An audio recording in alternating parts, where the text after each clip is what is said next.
We thank you, Jesus, for a new word, oh God, a new revelation, oh God, that we're about to receive, oh God, about Thanksgiving, oh God, the benefits of Thanksgiving, oh God. Lord, we just pray, oh God, that you will give us a heart that is always willing, heart, oh God, that is always ready to receive your word, oh God, and put it into action, so God. Lord, we invite your presence. We acknowledge your presence this morning through the service, oh God, and we do believe, oh God, that you will help us to fulfill the purpose that you had given to us this day, oh God, this season, oh God. Let your will be done. And this we pray in the mighty name of Jesus. Amen and amen. Okay, so church, we're going to talk about this morning, we're going to talk about the benefits of Thanksgiving. And it's very timely because it's already like a few days before we celebrate Christmas. And we do believe that God really wants each and every one of us to have a thankful heart, a heart that is always ready to share the word, a heart that is always ready to, give thanks in any circumstances na kung nasan man tayo, right? And I have here listed seven benefits when we choose to have a thankful heart, when we always choose to give thanks to God in spite of the situations or the seasons that we are into. But I just wanna, like, me personally, I also experienced this, that when life is hard, the last thing that we want us to do is have an attitude of gratitude, right? So it's like, when you're in a season like there's always a problem, like around you, sobrang dami ng problem, and then your family, and then your finances, and even your work, right? So sometimes the last thing that we want to do is to have this attitude of gratitude. But since we have God in our life right now, and we are walking with God, like, we spend time with Him, we are read the Bible, and even surround ourselves with people who would encourage us and inspires us. It always helps us to have this new perspective, right? So in Romans 12:2, it says that, um, wait, I'm just gonna check it, sorry. So in Romans 12:2, it says that those do not be conformed by the pattern of this world, but be transformed in renewing your mind and doing what is pleasing to God. Wow. So it's like a good reminder for us that when we choose to renew our mind every day, we receive a new mercy, we receive a new grace from God, and it will help us to have this new perspective on how we can deal with our circumstances. Amen and amen. So when we give thanks to God, it helps us to find good things in every day, or in no matter what our circumstances is. And one thing about Thanksgiving is that it gives us a positive impacts in our physical, in our spiritual, and even in our emotional well-being. So if you are in a situations like you feel like you're always drained, you feel like ang dami mong problem, ang dami mong iniisip, or lagi kang nag-worry, I do believe that God wants you to really have time to take your, meditate, check your heart kung ano na yung status ng heart natin. Are we having a thankful heart, or nag-worry ba yung heart natin? Amen and amen. And, sometimes it can seems too hard to find kung paano tayo mag-give thanks, kung paano ba natin, makikita yung mga situations na meron tayo para sabihin natin, Lord, kailangan ko pa bang mag-thank you? Eh, ganito na yung sitwasyon na meron ko. So sometimes it can seem hard to find, but there is so much to be thankful for. I am telling you, church, there is so much to be thankful for. First is in God's provision, His unfailing love, yung healing na binibigay niya sa life natin, not just in our life, but also to the people around us. God's goodness, God's mercy, God's grace. So those are the things that we can always give thanks to God. And as we give Him all the glory and appreciate Him, we will find that our faith in Him grows deeper, and we will experience a blessed life despite of all in all our circumstances. So if you want to experience a blessed life, if you want your faith to be, grows deeper, and if you really want to have this deeper relationship with God, having a thankful heart or giving thanks to God would always help us. It will help us. It will, build us a foundations to have this life that is always willing to do the will of God. And yung mga gagawin natin, you will always consider na does these things will bring glory to God or glory lang sa life natin. So, and one thing also that I have learned about Thanksgiving is that, other countries or other places, they celebrate Thanksgiving Day. And yeah, during that time, they will celebrate, they will gather, they will, do party, something like that. But I do believe that Thanksgiving Day should always be every day. Hindi siya kailangan sinaselebrate ng once a year lang. It should always be celebrated every day. Because kung i-check natin kung ano yung mga ginawa ni God sa life natin, yung isang araw, hindi siya kayang kumpletuhin lang para i-celebrate sa God, right? So every day should always be a Thanksgiving Day. And how do we give thanks to God?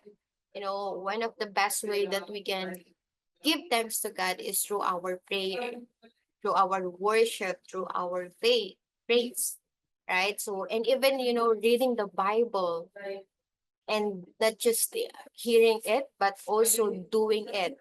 Yeah, like putting it into action, um, it will bring glory and we can able to give thanks to God if we do those things.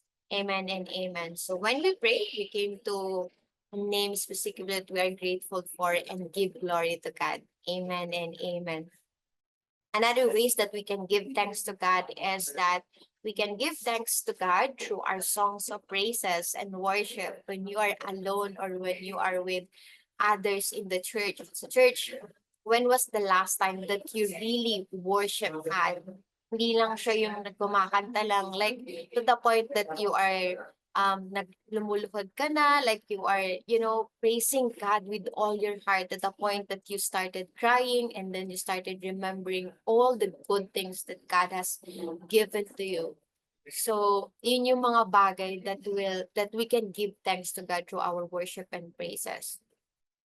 Another thing, I don't know if you're familiar with this, but I always hear this, that we can give thanks to God by keeping a gratitude journal and through our actions. So this gratitude journal is one of the to-do list that I want to do next year, 2025, right now. So I think it's just list like 3 things that you are grateful today na ginawa ni God sa'yo. Like, for example, you wake up this morning, like you receive a favor from your bosses or to the people around you. So it will give us like reminder. It will help us to really always choose give thanks to God in spite of worrying. Okay, amen and amen. So I have here 7 benefits of giving thanks to God, but I do believe that there's a lot of benefits when you choose to have a thankful heart. So number 1 benefits is giving thanks to God glorifies Him. It's number 1 because in 2 Corinthians 4:15 it says that for it is all for your sake, so that as grace extends to more and more people, it may increase thanksgiving to the glory of God. Because of the grace of God in our lives, we get to wake up each morning and experience new day with fresh mercies of His love, and His glory and His honor. And that's one thing that everyone should appreciate. When we appreciate all He's given us and all He does, it pleases Him. Right? So, I do believe na si Lord hindi siya katulad ng boss natin na kailangan mo gumawa or matapos yung report natin bago natin sila ma-please. Hindi din sila katulad ng mga kapitbahay natin na, you have to cook, you have to welcome them, some stuff like that.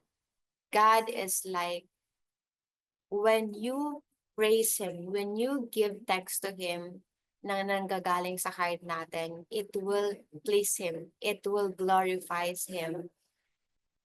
And when we also share those blessings around us, dun sa mga people na nakapaligid sa atin, it will also bring glory and God will be happy when we do that.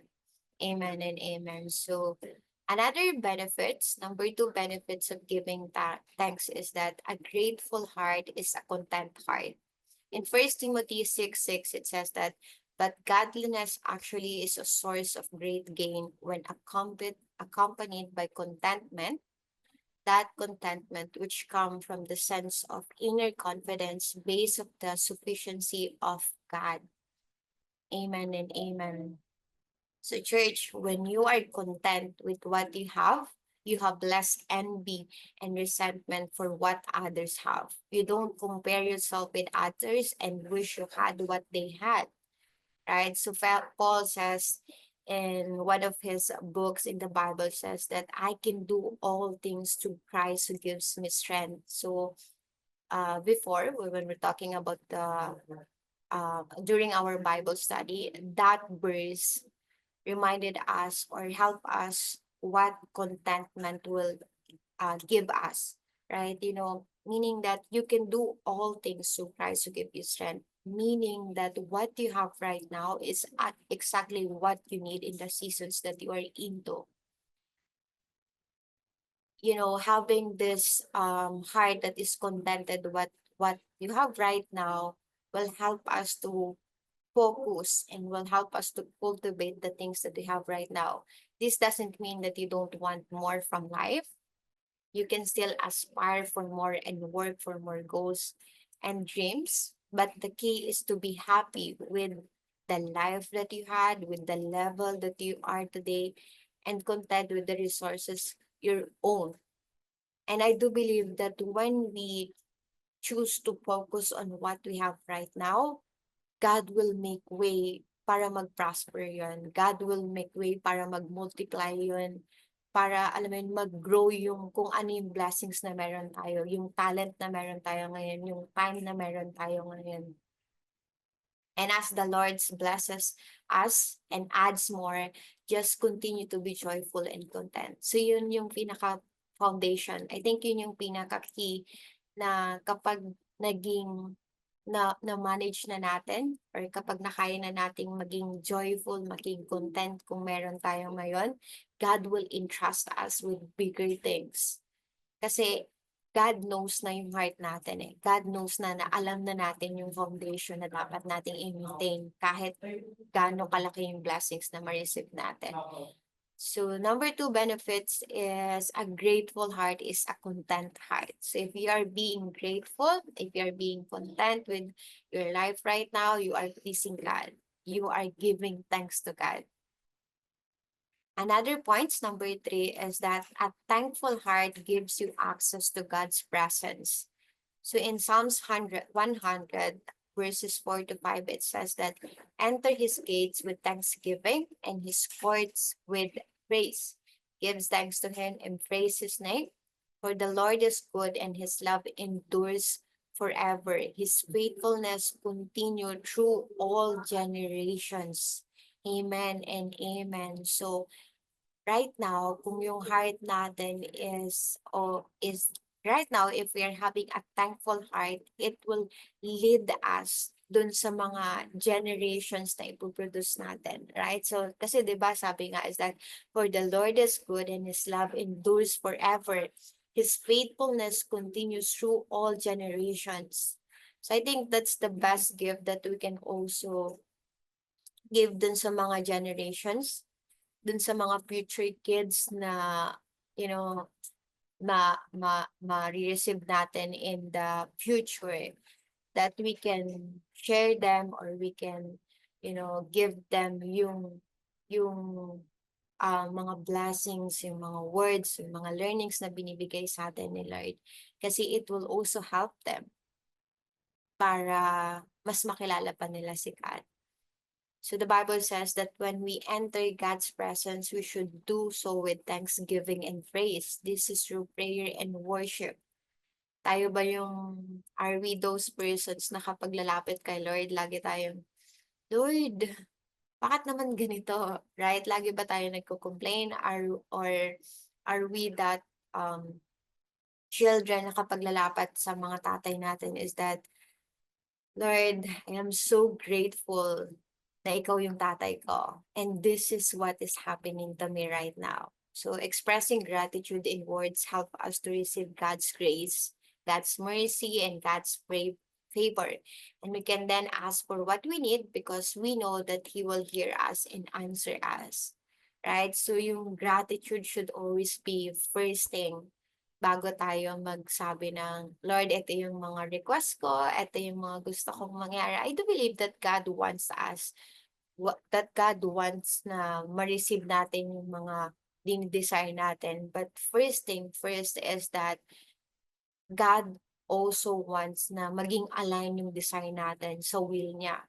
Hindi yung tipong, okay, ito yung gusto ko, pero ito yung gusto ni Lord. Hindi sila magtatama, hindi pwedeng gano'n. Kailangan yung will pa rin ni Lord yung marireceive natin o yung gagawin natin.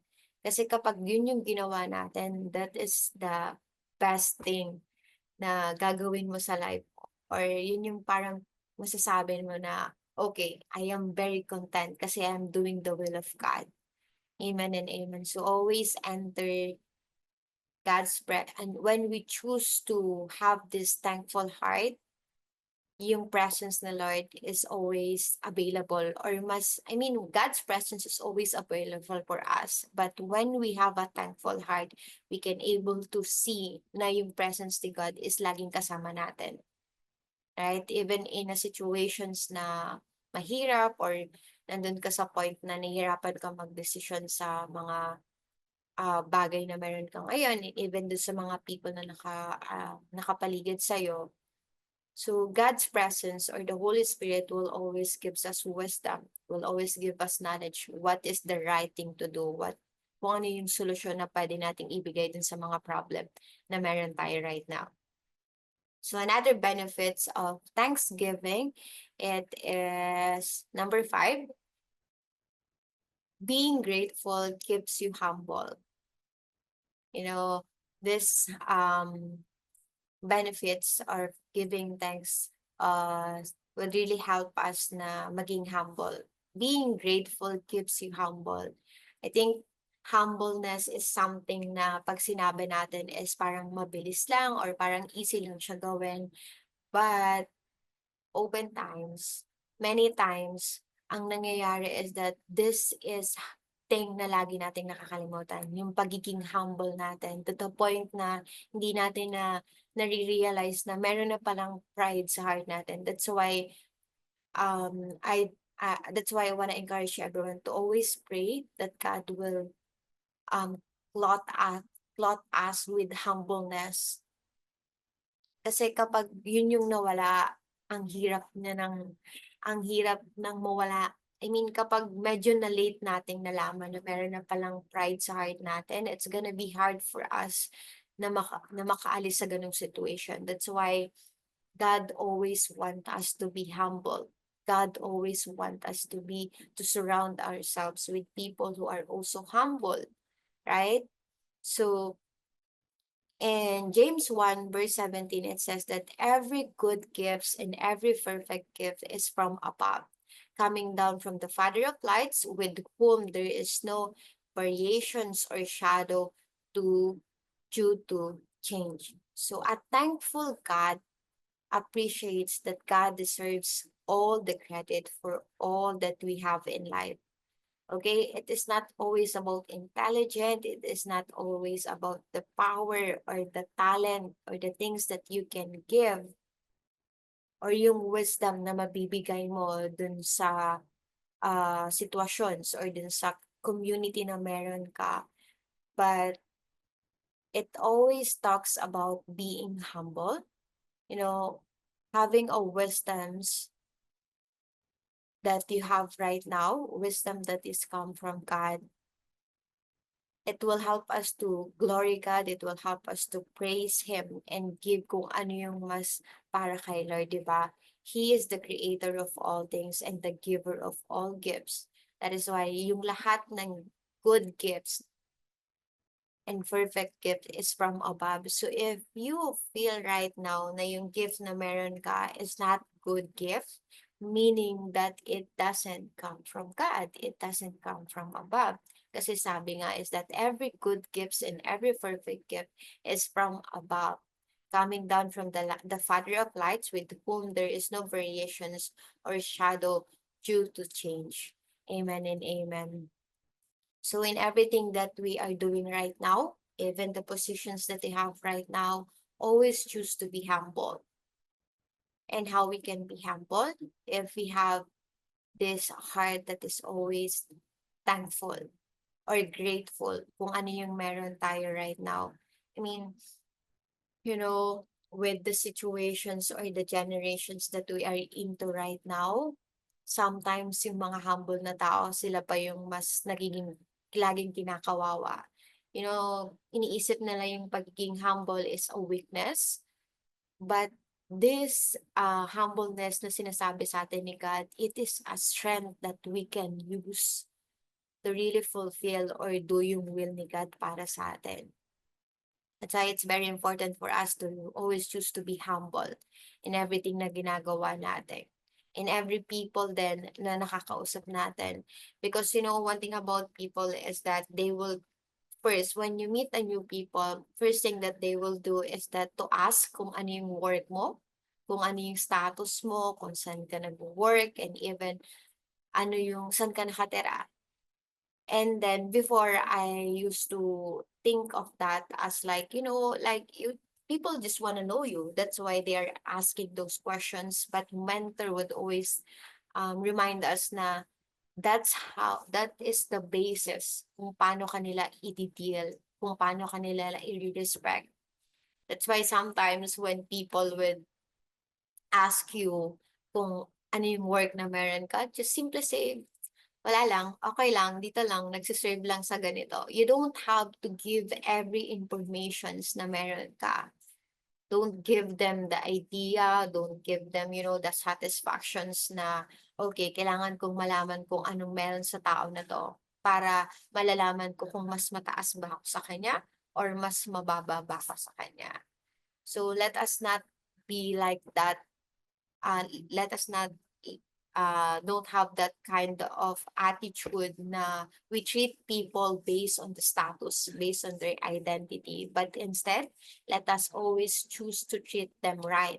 Let us always choose to be grateful kung ano yung meron sila, because I do believe that God, there's no such thing as accident with God. The reasons kung bakit gusto kanyang meron tayong mga tao na nai-encounter right now is that God wants to do something with that person, or even sa life natin, right? Maybe you're having like this doubt na you can't deal with people.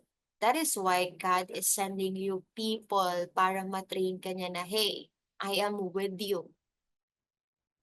I can give you wisdom, I can give you words, I can give you things that you need para ma-overcome mo yung worry na yan, para ma-encourage mo yung sarili mo na kaya mong mag-deal with people even if mas mataas sila sa'yo, even if mas mababa sila sa'yo.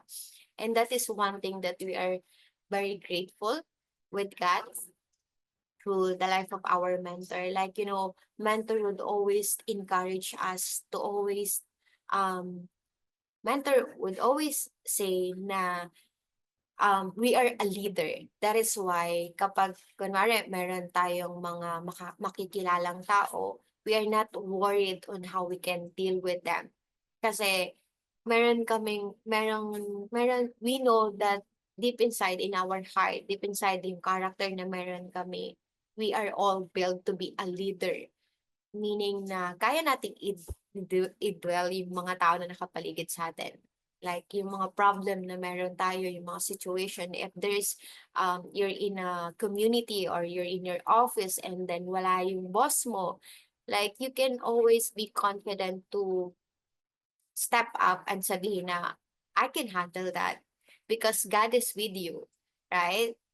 God will always supply and really give kung ano yung mga need natin during that situations. And thank God, for um building us and guiding us to have this kind of character.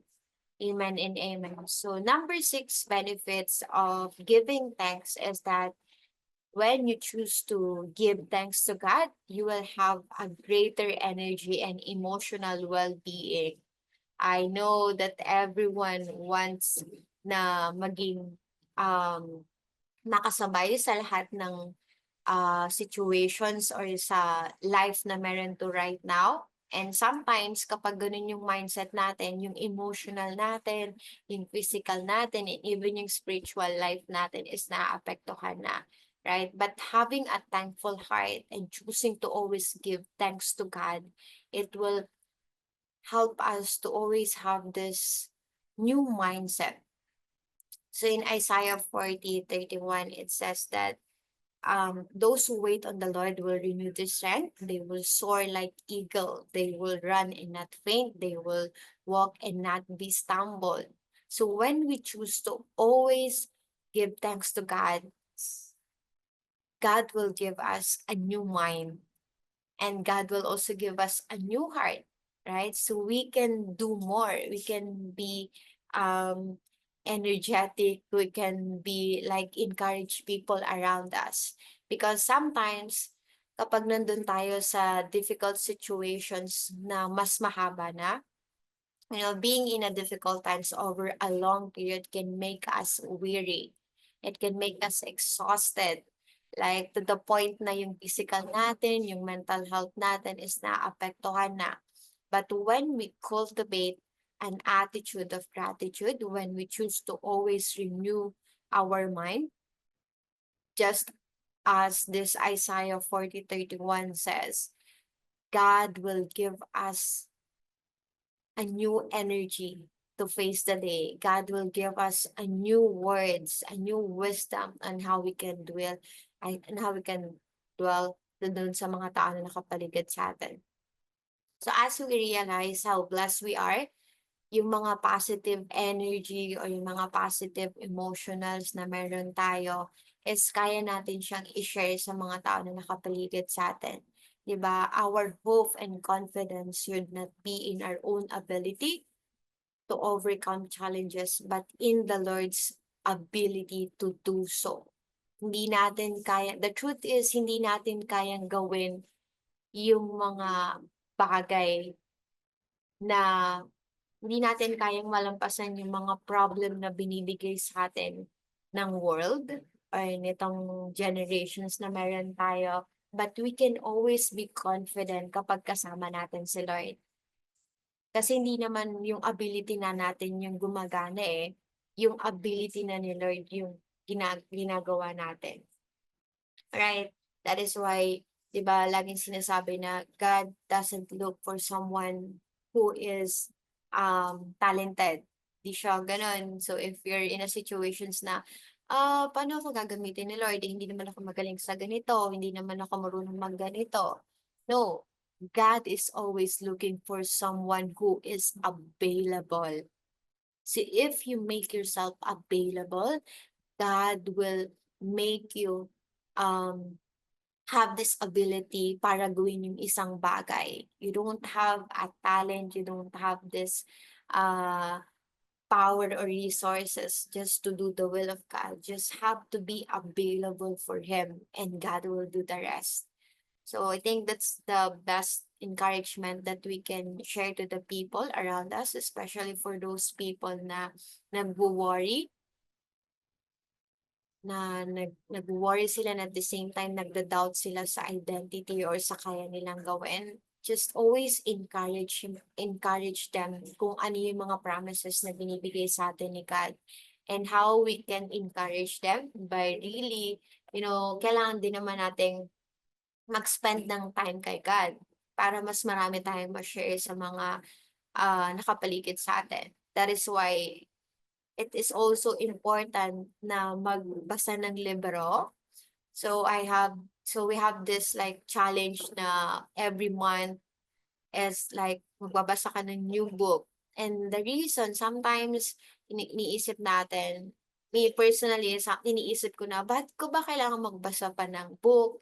ano naman na, kaya naman na natin gawin 'to or meron naman tayong, meron naman tayong mga available sa online na puwede nating pakinggan or stuff like that.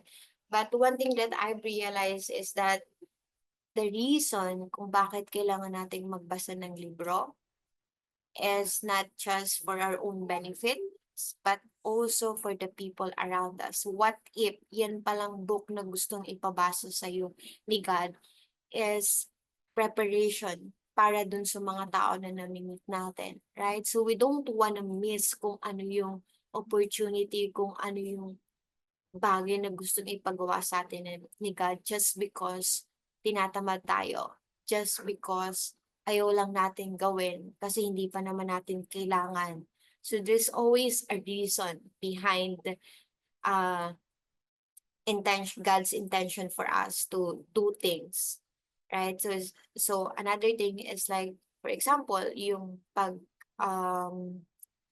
if you're in situations na God wants you to learn new things and ikaw feeling mo, okay pa naman Lord kasi may work pa naman ako, okay pa naman yung resources na meron ako. I was able to like provide for my family with the things that I have right now. But since God's plans for us is more bigger kaysa dun sa plans na meron tayo, God wants us to prepare advance para pag dumating na yung opportunity, hindi na tayo yung naghahabol. Hindi na tayo yung, wait lang Lord, pag-aaralan ko muna to. Right? So we don't wanna be in that positions na hindi tayo ready. We always want to be prepared. We always want na kapag dumating yung blessings, kapag dumating yung opportunity, yung business, and yung people na nililid sa atin ni God, we wanna be ready, right? Kasi kapag hindi tayo ready, that person or that business will find people, other people na ready naman na gawin yung will na nilid sa kanila ni God. Amen and amen. So, last benefits of giving thanks to God is thanksgiving is God's will for us. So, I love this verse. It says that in First Thessalonians 5 verse 8, it says that give thanks in all circumstances, for this is the will of God in Christ Jesus for you. So church, if you're still in a season like you were asking God, Lord, what is my purpose habang nandito ako sa earth? What is your will for me habang nandito pa ako? And I heard this preacher, it says that if you don't know yet yung will, yung purpose sa'yo ni God, stick with people who know their purpose because they will save you. They will, like they will save you from difficult times. They will help you also um discover kung ano yung will, kung ano yung purpose sa'yo ni God because they know what they are doing. Alam na nila kung ano yung ginagawa nila, alam nila kung saan sila pupunta. So when you stick with them, when you surround yourself with those kind of people, it will help you to also discover your purpose. Kasi they will lead you to God. And paano ba natin malalaman yung purpose natin? Is by really having this relationship with God. Malalaman natin siya kapag mas naging malapit tayo sa Creator natin, which is si God. Okay, so this is one of my favorite Bible verse na in every circumstances that we are in right now, we should always have this heart that is always grateful or thankful. Kasi when we do that, we are doing the will of God through Christ, in Christ Jesus for us. As Christians or someone who has a relationship with God, we always desire to do yung will ni God for us every day of our lives. Right? So, and the Bible is like a manual. It will help us to clearly, it will tell us kung ano yung mga dapat nating i-cultivate, kung ano yung mga dapat nating gawin para magkaroon tayo ng thankful heart, right? So Ephesians 5:20 also says that always give thanks to God, the Father, for everything in the name of our Lord Jesus Christ. So the more we praise the Lord and appreciate Him for all that He does, the more He will be pleased with us. So maraming promises or maraming benefits yung pagkakaroon natin ng thankful heart, ng grateful heart, and when we choose to thanksgive. But the thing is, God wants us to do it willingly, right? I mean, at the end of the day, if you do things na hindi naman gusto ng heart mo, laging mayroong consequences. Laging may mga bagay na hindi natin nare-receive kasi nga we thought na we're just doing it. But the thing is, God always look at our heart. So kung yung heart natin is not willing, kung yung heart natin is not always cheerful doing those things that God wants us to do, it's gonna be hard for us to, really have this fulfill the purpose that God has given to us. So, but when we choose to have this thankful heart, it will also help us to deliver it from all our troubles, from all our problems, because God's deliverance can come in different ways because His ways are not the same as we'd want or expect. So if you are thinking na before, ganito ka sinave ni God, and then ngayon, you're in that same situations and you were expecting na, Lord, ganito mo ba ulit ako gagawin?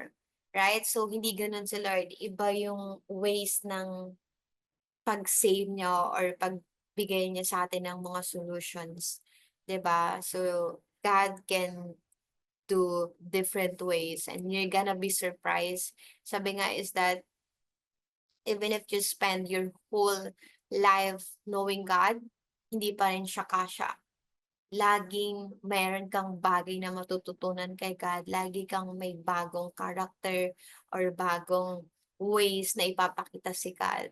Because He is a great, great God, right? So, He can deliver us from circumstances or He can also change yung circumstances na meron tayo. Kasi nga yung heart natin is ready na eh. Yung heart natin is thankful na. Right? So when we thank Him in difficult times, He gets bigger and the circumstances become smaller. So church, just want to encourage you that in difficult times, just have to look kay God. Kasi si Lord, mas malaki siya dun sa problem na meron tayo right now. And if we stay focused on Him, yung problem na meron tayo, yung worries na meron tayo, yung doubt na meron tayo, it became smaller. Because we are focusing on the right person, on the right God. Okay, since this season will be celebrating Christmas in a few days and even welcome 2025 in a few days also. So I think this holiday season, Thanksgiving should always be our first actions sa lahat ng nai-experience natin. So it is a great time or a great year to reflect yung mga goodness ni God on kung paano ba natin siya na-appreciate, kung paano ba natin siya i-appreciate dun sa mga bagay na ginagawa niya para sa atin. Should always cultivate and we should always cultivate a thankful heart in our everyday lives. Amen and amen. And it's not gonna be easy. I am telling you, it's not gonna be easy to always have this thankful heart because of the people around us, because of the character na meron yung mga tao na nakapaligid sa atin. But it is always worth it to try. It is always worth it to give thanks to God.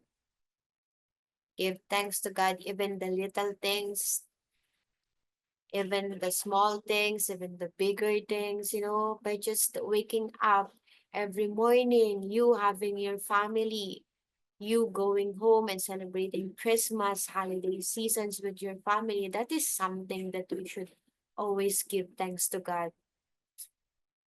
Maliit siyang bagay for us, but as we continue to cultivate it will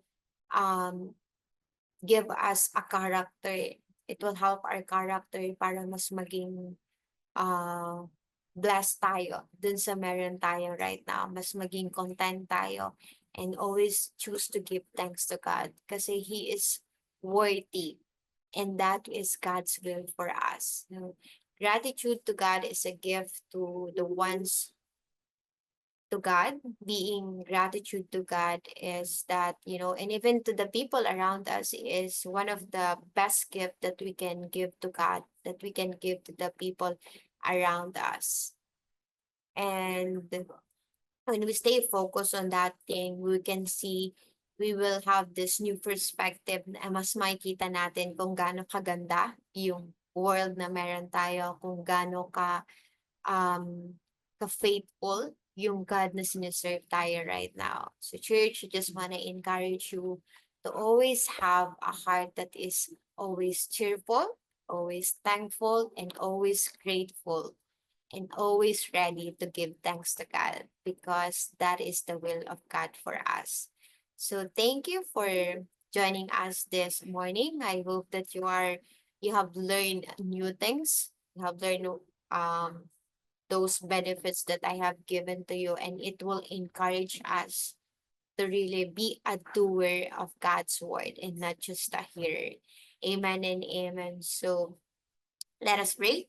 Heavenly Father, in the mighty name of Jesus, Lord, we thank you for this morning, oh God. Lord, we thank you for all the blessings, oh God, all the words, oh God, that you have shared with us today, oh God. Lord, we pray, oh God, that we will always choose to give thanks in every circumstances that we are into right now.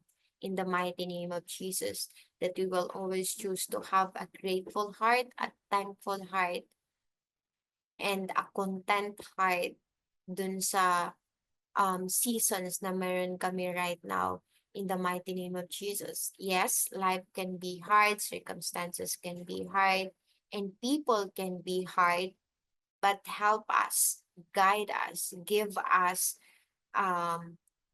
confident, oh God, that we can always choose your will for us, your plans for us, your word, not our word, oh God, your reactions, not our actions and reactions in the mighty name of Jesus. Lord, thank you for all the blessings, oh God. And I pray, oh God, na yung mga people, oh God, na makakarinig ng word mo, oh God, they will believe in you. They will choose to trust in you and spend time with you, oh God. So they would know you, oh God, and that they would be able to share you with the people around them, oh God, in the mighty name of Jesus. Lord, we are grateful. We are thankful, oh God. And we're just happy that you are always with us. We're just happy that you choose us in spite of the things that we have done, oh God. Thank you, Lord, because your presence makes difference in our life. That even though we have problem, when we stay focused on you, when we choose to focus on you, oh God, those problems become smaller and you became bigger in our life, oh God. Lord, thank you. And we love you, Lord. We honor you, oh God, with what we have right now. And thank you, Lord. In this we pray in the mighty name of Jesus. Amen and amen. So church, stay with us because we still have our offerings